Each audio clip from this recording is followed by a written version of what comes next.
बघा, पहिल्या कंसामध्ये 6.1/13 अधिक 13/79 आणि कंसाचा वर्ग वजा दुसऱ्या कंसामध्ये 6.1/13 वजा 13/79 आणि दुसऱ्या कंसाचा सुद्धा वर्ग बराबर किती, ही पदावली सोडवा असा प्रश्न. लेकरांनो, अशा पद्धतीच्या अनेक संभाव्य प्रश्नांचा सराव करायचा असेल, खरंच तुम्ही कुठली स्पर्धा परीक्षा देत असाल, अवश्य चॅनल सबस्क्राईब करा, बेल आयकॉनची घंटी दाबा, जेणेकरून मी वेळोवेळी अपलोड केलेल्या संभाव्य अशा असंख्य प्रश्नांचं नोटिफिकेशन तात्काळ तुम्हाला प्राप्त होईल. किंवा माझ्या कॉम्पिटेटिव्ह एक्झाम ग्रुपमध्ये अवश्य सहभागी व्हा. तिथे तुम्हाला दररोज असंख्य अनलिमिटेड प्रश्नांचा नित्य सराव करता येईल. गोरगरीब लेकरांना पर्याप्त वेळेमध्ये निर्धारित यश मिळावं, हे माझं मिशन. तर हा प्रश्न सोडवत असताना साधी आणि सोपी गोष्ट, विस्तार सूत्रे प्रकरण इयत्ता 8व्या वर्गामध्ये आम्ही विस्तार सूत्रे प्रकरणात एक सूत्र अभ्यासलं की ए वर्ग वजा बी वर्ग या सूत्राचा, प्रस्तुत सूत्राचा विस्तार कसा होतो. तर पहिल्या कंसामध्ये ए अधिक बी, दुसऱ्या कंसामध्ये ए वजा बी. लक्ष द्या, ए गुणिला ए वर्ग, पुढे चला अधिक गुणिला वजा वजा आणि बी गुणिला बी बी वर्ग, हा या सूत्राचा विस्तार. एका गोष्टीचा जर विचार केला, या दोन्हीही कंसामधील पद सारखे आहे. मग इथं ए म्हणजे काय, एच्या भूमिकेत असलेले पद, एच्या भूमिकेत, गोष्टी लक्षात घ्या. एच्या भूमिकेत इथं हे पहिलं 6.1/13 अधिक 13/79 ही याची भूमिका पार पाडत आहे. पुढे चला बीच्या भूमिकेत, बीच्या भूमिकेत आहे लेकरांनो हे पद 6.1/13, मात्र इथं वजा चिन्ह आहे, 13/79. या पदावलीमधले पहिल्या कंसातील पद म्हणजे ए आणि दुसऱ्या कंसातील पद म्हणजे जर बी समजले, तर या सूत्राची पुष्टी घेऊन, आधार घेऊन आम्हाला उत्तरापर्यंत पावलं टाकता येतात. दुसरी एक गोष्ट राहिली सर, कोणती, तर 6.1/13 याचं जर तुम्ही अंशाधिक रूपांतरण केलं तर 13×78 आणि त्याच्यामध्ये एक मिळवा 79/13 असा विस्तार होतो. म्हणजे असं अंशाधिक रूपांतरण होते. पूर्णांकयुक्त अपूर्णांकाचं अंशाधिक रूपांतरण करत असताना छेदाने पूर्णांकाला गुणा, अधिक असेल अंश मिळवा, वजा असेल अंश वजा करा, छेदस्थानी छेद जसाच्या तसा मांडा. म्हणजे 13×78 आणि 79/13. एक गोष्ट लक्षात घ्या, आता हे 6.1/13 झालेलं अंशाधिक निरूपण इथं मांडा, म्हणजे आम्हाला 6.1/13 मांडायची गरज उरत नाही. पुढे चला सर, आता 79/13 म्हणजेच हे याचं अंशाधिक रूपांतरण. पहिला ही भाग गणिताचा लक्षात घ्या. हा प्रश्न या सूत्राच्या विस्ताराप्रमाणे आम्हाला सोडवायचा.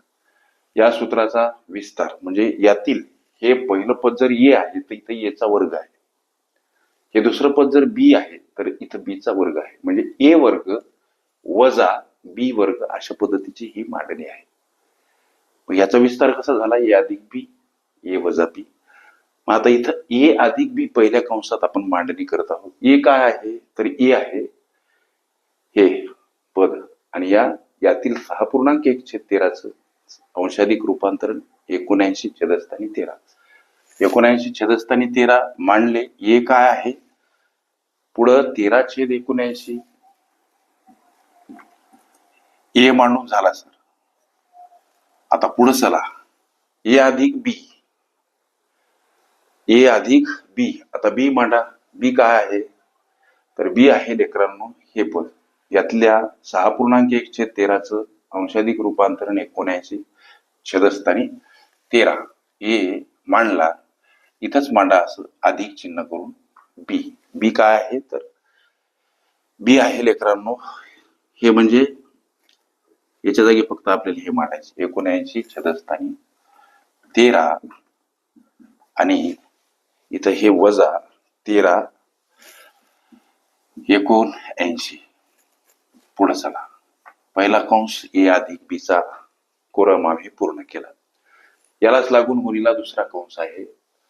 लक्ष द्या, दुसऱ्या कंसामध्ये ए वजा बी आहे. ए म्हणजे हे 79 छेदस्थानी 13. ए वजा बी ए आहे. परत अधिक मांडायचे राहिले 13 छेदस्थानी 79. आता ए मांडून झाला. दुसऱ्या कंसातला वजा चिन्ह लेकरा लक्षात घ्या. वजा चिन्ह, कोणतं चिन्ह? वजा चिन्ह. मात्र आता हे वजा चिन्ह मांडत असताना दुसरा कंस म्हणजे हे जे बीचे पद आहेत, या बीच्या पदामध्ये, बीचे पद कोणते आहेत? हे. या बीच्या पदामध्ये वजा चिन्ह आहे आणि दोन चिन्ह जर परस्परांना लागून येत असतील तर एक चिन्हांकित संख्या कंसामध्ये बंदिस्त करा. गणितीय गुणधर्म पक्के लक्षात ठेवा.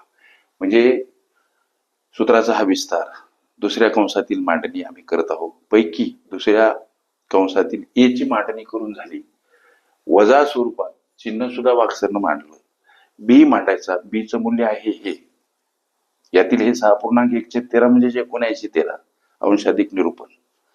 मात्र हे वजा चिन्ह आहे दुसऱ्या कंसामध्ये, म्हणजे बीच्या मूल्यामध्ये, आणि इथं वजा चिन्ह आलं. दोन चिन्ह परस्परांना लागून आले असतील तर एक चिन्हांकित संख्या कंसामध्ये बंदिस्त करा. गणितीय गुणधर्म त्या न्याय नीतीनुसार आम्ही आता इथं बीची मांडणी करायला लागलो. बी आहे लेकरांनो हे 6.1/13 म्हणजे 79 मांडले सर.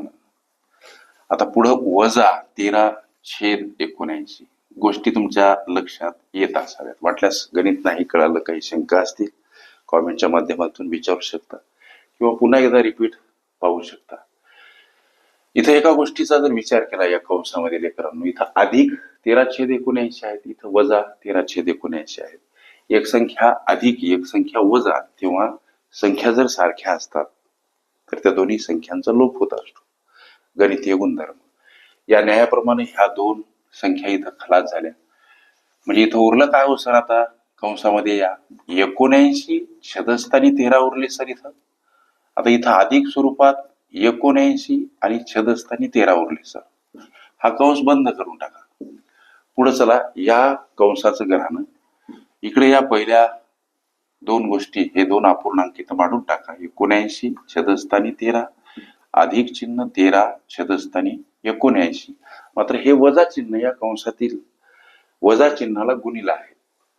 मग वजा 79 छेदस्थानी 13 हे असेच येतील, याच्यामध्ये कुठलाही बदल होणार नाही. मात्र वजा गुणिला वजा आता मात्र अधिक होईल.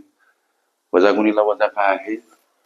वजा गुणिला वजा याची काय होते? गुणाकार अधिक होते. हे तुम्ही आम्ही सगळेजण जाणतो. पुढे चला. म्हणजे हे वजा चिन्ह या आतील वजा चिन्हाला गुणिला गुणाकार झाला अधिक. पुढची हा अपूर्णांक 13/79 मांडून टाका. हा कंस आता बंद करू. या कंसामध्ये पाहायला गेलं तर 79 छेदस्थानी 13 हे 79 छेदस्थानी 13 हे 79 छेदस्थानी 13 अधिक आहेत. हे 79 छेदस्थानी 13 वजा आहेत. एक संख्या अधिक एक संख्या वजा, जेव्हा संख्या सारख्या तेव्हा दोन्ही संख्यांचा लोप. गणितीय गुणधर्म पाठ करा. पुढे चला. 79 छेदस्थानी 13 अधिक 79 छेदस्थानी 13 याची जर बेरीजही केली तर इथं चालते, परंतु असू द्या एक पायरी वाढू. पुढे चला. या कंसामध्ये उरलं काय? तर 13 छेदस्थानी 79 आणि अधिक चिन्ह 13 छेदस्थानी 79 उरले सर. आता करा बेरीज सर. छेद समान दोन्ही कंसामध्ये, म्हणजे 79 अधिक 79 आणि छेदस्थानी 13 का घ्यायचे? तर या 79चा सुद्धा छेद 13 आहे, या 79चा छेद सुद्धा 13 आहे, म्हणून हे 13 कॉमन. कंसामध्ये ह्या गोष्टी बंद करा. हा पुढचा कंस इथं 13 अधिक 13 छेदस्थानी 79 इथं सुद्धा कॉमन घ्या. अंशामधली इथली बेरीज करा. 99 18 8 सर. हातचा आला 1 8 आणि 7 15 छेदस्थानी 13 कंस बंद करा. दुसऱ्या कंसाचं घराणं 13 आणि 13 26 छेदस्थानी 79. लेकरांनो हे दोन कंस परस्परांना काय आहेत? गुणिला आहेत. म्हणजे हे दोन अपूर्णांक कंसातले परस्परांना गुणिला, कंस काढा, कंस हटवा. 158 छेदस्थानी 13 इथं गुणिला चिन्ह द्या. हे दोन कंस परस्परांना गुणिला. 26 छेदस्थानी 79 आणि हा भाग द्या. 13 दोन्ही सर 26 होतात आणि 79 दोन्ही 158 होतात. मग उरलं काय हो? 2 2. म्हणजे 2 गुणिला 2 अर्थात 4 हे तुमच्या या विचारल्या पदावलीचं उत्तर.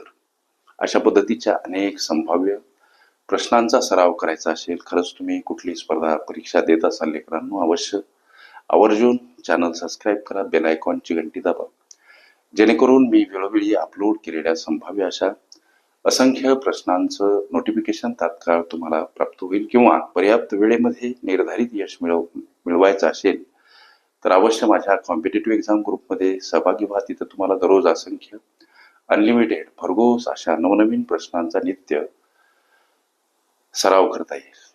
गोरगरीब लेकरांना पर्याप्त वेळेमध्ये निर्धारित यश मिळावं हा माझा उदात्त हेत आणि त्या हेतुपोटी मी कॉम्पिटेटिव्ह एक्झाम ग्रुप याच्यासाठी निर्माण केला की तिथं गोरगरीब लेकरांना जास्तीत जास्त प्रश्न अनुभवता यावेत, अभ्यासता यावेत आणि गणित त्यांना सोपं वाटावं.